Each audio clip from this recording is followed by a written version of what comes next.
Hello दोस्तों, good morning, सुप्रभात। कैसे हैं आप सब? मेंस की आंसर राइटिंग से संबंधित जो हमारी सीरीज चल रही थी उसी में आज हम नेक्स्ट क्वेश्चन को कंप्लीट करेंगे। पीछे जो हमने मेंस के जितने भी क्वेश्चन कंप्लीट किए हैं वो आपको अच्छे से समझ में आ रहे होंगे कि आपको मेंस की आंसर राइटिंग कैसे करनी है। तो चलिए आज के क्वेश्चन में हम देखते हैं कि इस क्वेश्चन का आंसर हम कैसे लिखेंगे। तो क्वेश्चन हमारा है, वर्तमान में कोयले का संकट किस प्रकार भारत की ऊर्जा सुरक्षा के समक्ष चुनौती प्रस्तुत कर रहा है? भारत के ऊर्जा आवश्यकता को पूरा करने के लिए सौर ऊर्जा की संभावनाओं का विश्लेषण कीजिए एवं सौर उद्योग से जुड़ी चुनौतियों पर प्रकाश डालिए। तो क्वेश्चन को पहले अच्छे से समझना है कि क्वेश्चन में पूछा क्या गया है। क्वेश्चन में क्या पूछा जा रहा है? वर्तमान में कोयले का संकट। सबसे पहले हमें किसके बारे में बताना है? सबसे पहले हमें बात करनी है कोयले के बारे में। उसके बाद में कोयले का जो संकट पैदा हो रहा है उसके बारे में, कोयले के संकट के बारे में बात करनी है। उसके बाद में तीसरे पॉइंट्स में हमें बताना है भारत की ऊर्जा सुरक्षा के समक्ष चुनौतियां क्या है। कोयले से हमें ऊर्जा प्राप्त हो रही है, लेकिन जैसे कोयला जब संकट उत्पन्न होगा कोयले का, तो उससे भारत की जो ऊर्जा सुरक्षा है उसके समक्ष क्या क्या चुनौतियां आएगी। उसके बाद भारत के ऊर्जा आवश्यकताओं को पूरा करने के लिए उसके बाद हमें बताना है सौर ऊर्जा की संभावनाओं के बारे में। यानी कोयले का जब संकट होगा तो ऊर्जा आवश्यकता के लिए हम किस पर निर्भर होंगे? सौर ऊर्जा पर। तो सौर ऊर्जा की संभावनाएं क्या क्या है, और लास्ट में सौर उद्योग से जुड़ी चुनौतियां। अगर सौर ऊर्जा के द्वारा हम बिजली पैदा करते हैं तो उस उद्योग से जुड़ी समस्याएं कौन कौन सी, इन समस्याओं पे बात करना है। तो सबसे पहले कोयले पे बात कर लेते हैं हम। तो हमारा आंसर है, सबसे पहले हम भूमिका में क्या लिखेंगे? भूमिका में हम लिखेंगे कि भारत में उत्पादित कुल विद्युत का लगभग 60% कोयले से उत्पादन होता है। यानी भारत में जितनी भी विद्युत का उत्पादन किया जाता है उसमें से 60%, लगभग 60% किससे प्राप्त किया जाता है?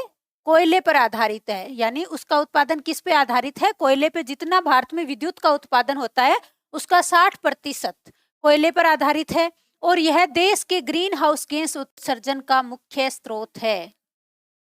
वर्ष 2022-23 में कोयला आधारित विद्युत संयंत्रों से विद्युत उत्पादन में पिछले वर्ष की तुलना में 8.87% की वृद्धि देखी गई। क्या लिखा गया है? यानी वर्ष 2022-23 में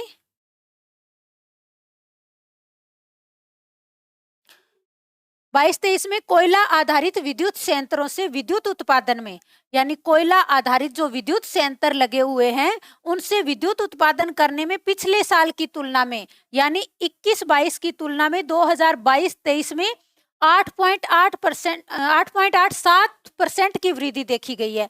तो यहाँ पे ये जो आपके लिए प्री के पेपर में भी ये आपसे पूछा जा सकता है, कोयले से संबंधित अगर क्वेश्चन आता है तो उसमें पूछा जा सकता है कि 2021-22 की तुलना में 2022-23 की में वृद्धि हुई है या फिर कमी हुई है, या फिर कितने प्रतिशत की वृद्धि है। तो 8.87% की वृद्धि हुई है। 2023-24 के लिए विद्युत उत्पादन का लक्ष्य 1750 बिलियन यूनिट तय किया गया था। यानी 2023-24 के लिए क्या किया गया था? यानी 2000 क्या बताया गया है कि 2023-24 के लिए विद्युत उत्पादन का लक्ष्य 1750 बिलियन यूनिट तय किया गया था। भारत में जो 2023-24 के लिए विद्युत उत्पादन का लक्ष्य रखा गया था, कितना रखा गया था? ये रखा गया था 1750 बिलियन यूनिट, जिसमें से 75% से अधिक तापीय स्रोतों, मुख्य रूप से कोयले से अपेक्षित था। यानी 2023-24 में हमने विद्युत उत्पादन के लिए कितना लक्ष्य रखा था? 1750 बिलियन यूनिट विद्युत उत्पादन का लक्ष्य रखा था, और उसमें से हमने अपेक्षा की थी, यानी 75% से अधिक किससे विद्युत उत्पादन किया जाएगा? तापीय विद्युत उत्पादन, यानी मुख्य रूप से कोयले से उत्पादन करने की हमारी अपेक्षा थी कि इससे कितना विद्युत उत्पादन होगा? लगभग जितना 1750 बिलियन है तो इसका 75% कोयले से उत्पादन की हमारी अपेक्षा थी। तो अब आप इसमें देख सकते हैं कि कोयला जो हमारा है, कोयले से हम कितनी विद्युत उत्पादन करते हैं। सबसे ज्यादा विद्युत उत्पादन की अगर हम बात करें तो किससे होते हैं? वो कोयले से प्राप्त होती है। ऐसे में अगर कोयले का संकट उत्पन्न हो जाता है तो वो हमारे लिए बहुत ही नुकसानदायक होगा। अगला हमारा पॉइंट है कोयला संकट और ऊर्जा सुरक्षा। तो दूसरा टॉपिक में हमें क्या लिखना था, कोयले की सुरक्षा के बारे में बात करनी थी और ऊर्जा सुरक्षा के बारे में। तो कोयला संकट के कारण भारत के ताप विद्युत संयंत्र काफी प्रभावित हो रहे हैं। जब कोयले का संकट आएगा तो ताप विद्युत संयंत्र जो है वो प्रभावित होंगे। इसमें से कई विद्युत संयंत्रों के शट डाउन होने की भी संभावना बढ़ गई है। यानी इसमें से कुछ ऐसे विद्युत संयंत्र हैं जिनके बंद होने की संभावना भी क्या हो गई है, बढ़ गई है।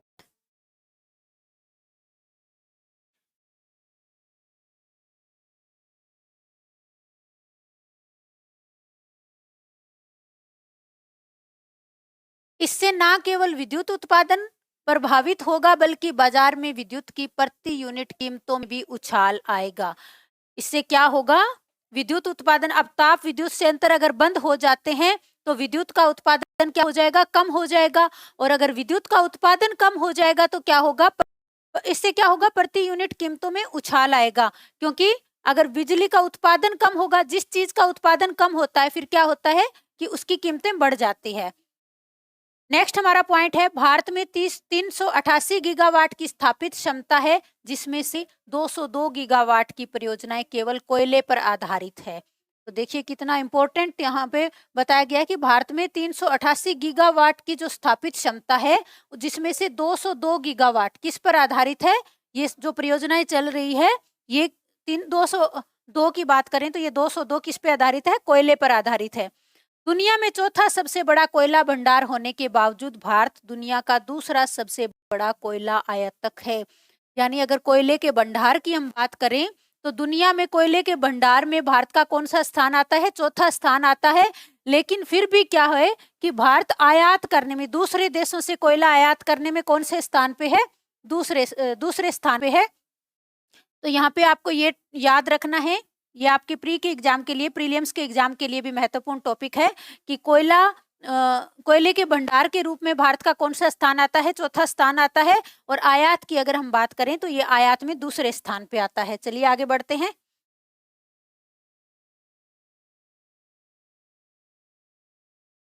अब हम देख लेते हैं सौर उद्योग के लिए संभावनाएं। अगला हमारा पॉइंट था, हम उसमें हमें क्या बताना था, सौर उद्योग के लिए, यानी अगर कोयले का संकट उत्पन्न होता है तो हम विद्युत कहाँ से प्राप्त करेंगे, सौर उद्योग से, सौर ऊर्जा से। तो सौर ऊर्जा की कौन कौन सी संभावनाएं हैं उनको देख लेते हैं। तो भारत में कई क्षेत्रों में वर्ष के 200 से अधिक दिन तक प्रचुर मात्रा में सूर्य का प्रकाश प्राप्त होता है। इसमें क्या है, भूमध्य रेखा के पास भारत की अवस्थिति, यानी भारत की अवस्थिति भूमध्य रेखा के नजदीक है, जिसकी वजह से क्या होता है कि सालाना लगभग 3000 घंटे धूप, एक साल में कितनी धूप रहती है, लगभग 3000 घंटे धूप रहती है। और इससे लगभग 5000 ट्रिलियन किलोवाट ऊर्जा में तब्दील हो जाती है। यानी 3000 घंटे जो वर्ष में धूप रहती है, उससे क्या कर सकते हैं हम, 5000 ट्रिलियन किलो और जो है ऊर्जा में तब्दील कर सकते हैं उस धूप को। नेक्स्ट पॉइंट है भारत को प्रचुर मात्रा में सूर्य का प्रकाश मिलने के बावजूद इस ऊर्जा दक्षता का बहुत लंबे समय से दोहन नहीं किया गया है। तो बहुत लंबे समय से इसका दोहन नहीं किया गया, तो इसका अब हम फायदा उठा सकते हैं। सौर ऊर्जा की संभावनाएं कौन कौन सी है, एक तो सालाना 3000 घंटे जो धूप रह रही है उससे हम कितनी बिजली प्राप्त कर सकते हैं, 5000 ट्रिलियन किलोवाट जो है सालाना बिजली प्राप्त कर सकते हैं। और भारत ने अभी तक जो विद्युत उत्पादन कर रहे हैं हम सौर ऊर्जा से, अभी तक उसका बिल्कुल भी दोहन नहीं किया है, तो अब इसका उपयोग हम आगे कर सकते हैं। तो ये सौर ऊर्जा के लिए संभावनाएं हैं।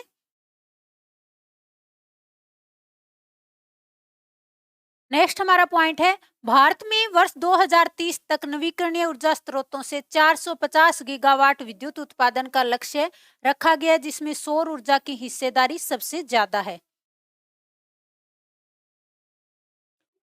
तो इस पॉइंट में देखिए कि 2030 तक नवीकरणीय ऊर्जा स्रोतों से कितनी बिजली उत्पादन का लक्ष्य रखा गया है, 450 गीगावाट विद्युत उत्पादन का लक्ष्य रखा गया है 2030 तक। और जिसमें सौर ऊर्जा की हिस्सेदारी क्या है, सबसे ज्यादा है।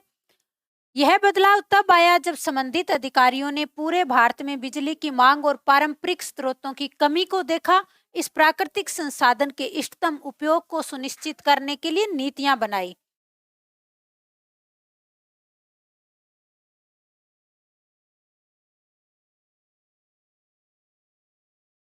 नीतियां बनाएगी और तब से यह लगातार प्रगति पे है। यानी इसका उपयोग कब देखा गया, यह बदलाव, यानी कोयले से आधारित जो बिजली उत्पन्न हम ज्यादा कर रहे थे, लेकिन अभी हम किस पे ज्यादा फोकस कर रहे हैं, सौर उद्योग पे हम सबसे ज्यादा फोकस कर रहे हैं। तो ये बदलाव कैसे आया, तो इसमें बताया गया कि यह बदलाव तब आया जब संबंधित अधिकारियों ने पूरे भारत में बिजली की मांग और पारंपरिक स्रोतों की कमी को देखा। जब देखा गया कि बिजली की मांग बहुत ज्यादा बढ़ रही है, लेकिन जो पारंपरिक स्रोत यानी जो पहले से चले आ रहे हैं, जैसे कोयला आधारित विद्युत उत्पादन है, या फिर बांध बनाकर जो हम पानी से जो बिजली उत्पादन कर रहे हैं, जो हमारे पारंपरिक स्रोत है, उनकी कमी आ रही है, लेकिन विद्युत की जो मांग है वो बढ़ती जा रही है। तो इससे क्या देखा गया कि इस प्राकृतिक संसाधन की इष्टतम उपयोग को सुनिश्चित करने के लिए नीतियां बनाई गई और तब से यह लगातार प्रगति पर है। अगले पॉइंट में, पेरिस समझौते के तहत भारत को अपने समग्र कार्बन उत्सर्जन में कटौती करनी है। यह तभी संभव हो सकता है जब भारत में नवीकरणीय ऊर्जा को बढ़ावा दिया जाए। इस क्रम में सौर ऊर्जा बहुत महत्वपूर्ण हो जाता है, क्योंकि यह एक ऐसा क्षेत्र है जिसमें भारत बहुत तेजी से आगे बढ़ सकता है। तो समझ में आ गया होगा आपको यहाँ तक कि आपको किस तरह से लिखना है, सौर ऊर्जा की क्या क्या संभावनाएं हैं। सौर ऊर्जा की संभावनाओं को हमने देख लिया है। तो चलिए अब नेक्स्ट टॉपिक पे हम बात करते हैं। अभी बात करेंगे हम भारत में सौर उद्योग की चुनौतियों से संबंधित। तो हमें क्वेश्चन को ध्यान में रखना है कि क्वेश्चन में हमें पूछा क्या गया था। तो मैंने जब क्वेश्चन आपको बताया था उसी टाइम बता दिया था कि किस तरह से क्वेश्चन को हमें अलग अलग टुकड़ों में बांट लेना है, फिर उसी हिसाब से हमें आंसर लिखना है। तो अभी हम बात करते हैं भारत में सौर उद्योग की चुनौतियों से संबंधित। तो भारत में सौर उद्योग को स्थापित करने के लिए कौन कौन सी चुनौतियां हमारे सामने आ रही है। तो सबसे पहले है भूमि की कमी। भूमि की कमी कैसे है,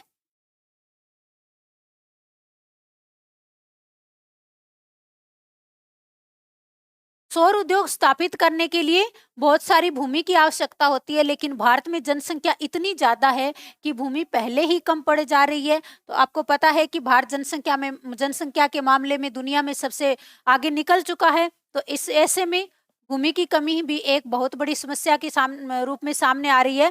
जिन लोगों के पास भूमि है वो भी अब बहुत छोटे छोटे टुकड़ों में बंट चुकी है। तो एक भूमि की समस्या भी बहुत बड़ी समस्या है सौर उद्योग को स्थापित करने के लिए।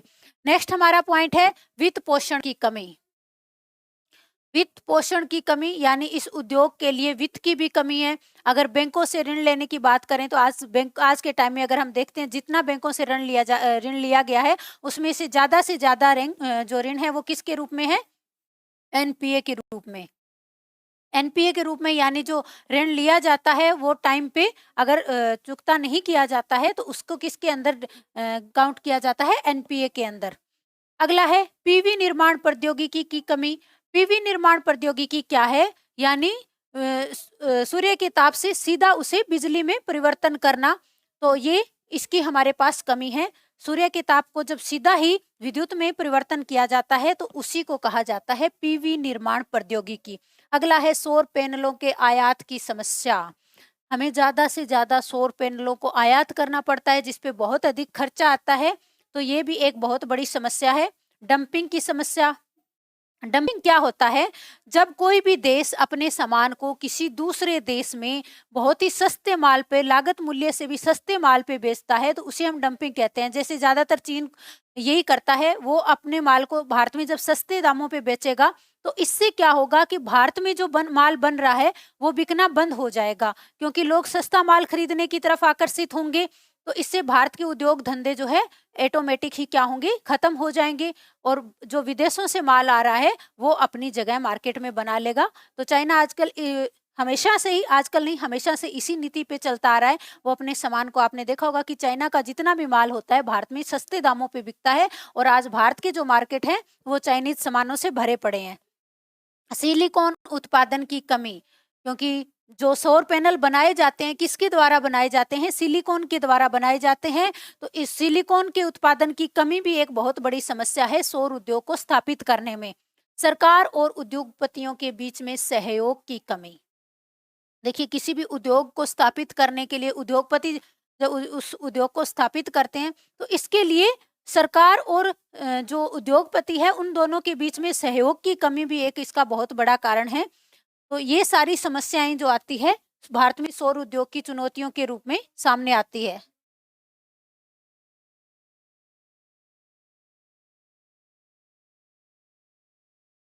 तो इस तरह से आप चुनौतियाँ वगैरह जिन भी चीज़ों को देखते हैं तो आप इनको डायग्राम वगैरह अच्छे से बना के दिखा दीजिए। मैं हर क्वेश्चन में आपको बताती हूँ कि आपको मैपिंग भी करनी है, आपको डायग्राम भी बनाना है और पॉइंट्स में भी चीज़ों को लिखना है। और आज के क्वेश्चन में आपका एक होमवर्क रहेगा कि आपको इसका जो मैपिंग है वो करनी है। मैपिंग में आपको क्या करना है कि भारत में जो भी कोयला उत्पादक क्षेत्र हैं उनको मैप में दर्शाना है और भारत में कौन-कौन से कोयला उत्पादक क्षेत्र हैं आप कमेंट में जरूर बताएंगे कि भारत में कोयला उत्पादक क्षेत्र कौन-कौन से हैं। तो ये आज आपका होमवर्क रहेगा। इस क्वेश्चन को अगर आप लिखते हैं तो उसमें आप मैप बना सकते हैं और मैप में क्या दिखाएंगे, जो भी कोयला उत्पादक क्षेत्र है उनको दिखाएंगे।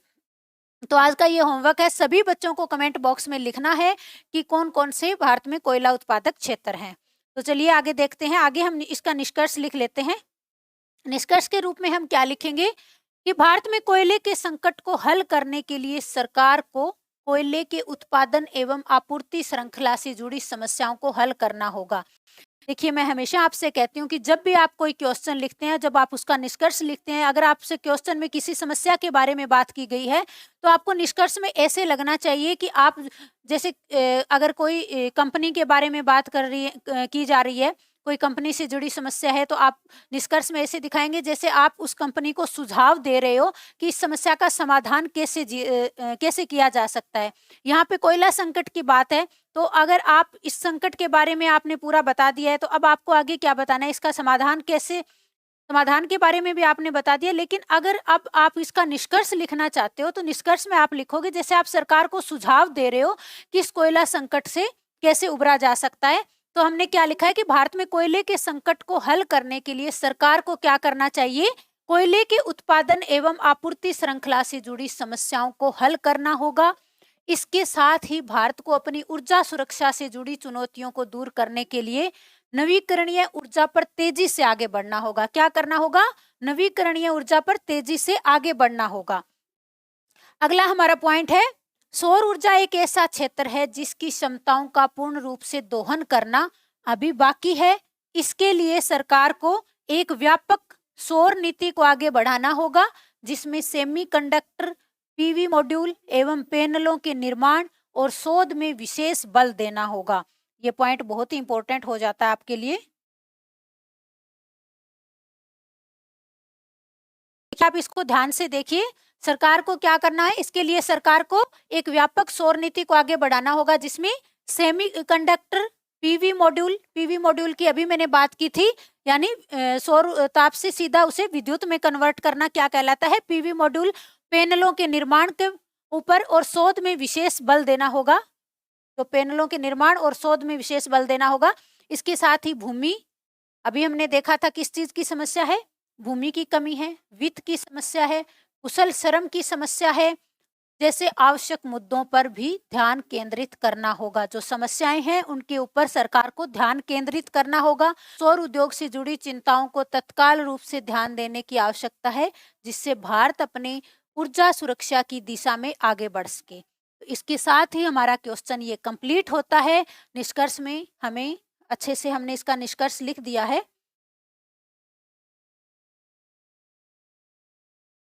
क्वेश्चन को एक बार फिर से पढ़ लीजिए, क्या पूछा गया है क्वेश्चन में। तो हमने क्वेश्चन को अच्छे से कंप्लीट कर लिया है। तो सबसे पहले हमने क्वेश्चन में देखा था, सबसे पहले हमने देखा था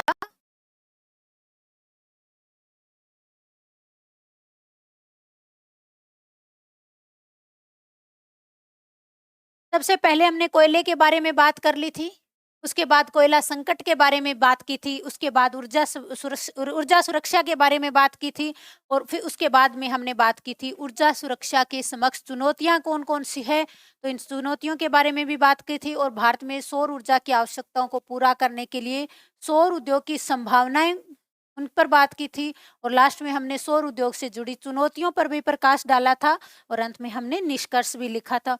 तो इस क्वेश्चन को आप जब भी ये क्वेश्चन, पहले आप इसको अच्छे से वीडियो देखने के बाद आप क्या करेंगे, इस क्वेश्चन को खुद से लिखेंगे, देखेंगे कि आप क्या इस क्वेश्चन को अच्छे से लिख पाते हैं या नहीं लिख पाते हैं। अगर एक बार में आपको अच्छे से लिखना नहीं आता है तो इस क्लास को आप 2-3 बार देखिए, इससे क्या होगा कि आपका क्वेश्चन जो है समझ में आ जाएगा कि किस तरह से आपको क्वेश्चन का आंसर लिखना है। लेकिन आपको लिखना ज़रूर है। और जो मैंने आपको होमवर्क दिया है कि कोयला जो क्षेत्र हैं भारत में कौन-कौन से हैं, कोयला उत्पादक क्षेत्र, उनको मैपिंग में बताना है और कमेंट बॉक्स में भी लिखना है कि भारत में कौन-कौन से कोयला उत्पादक क्षेत्र हैं। तो आज का क्वेश्चन हमारा यहीं पे कंप्लीट होता है। नेक्स्ट क्लास में नेक्स्ट क्लास में अगले क्वेश्चन के साथ फिर मिलेंगे। तब तक के लिए धन्यवाद।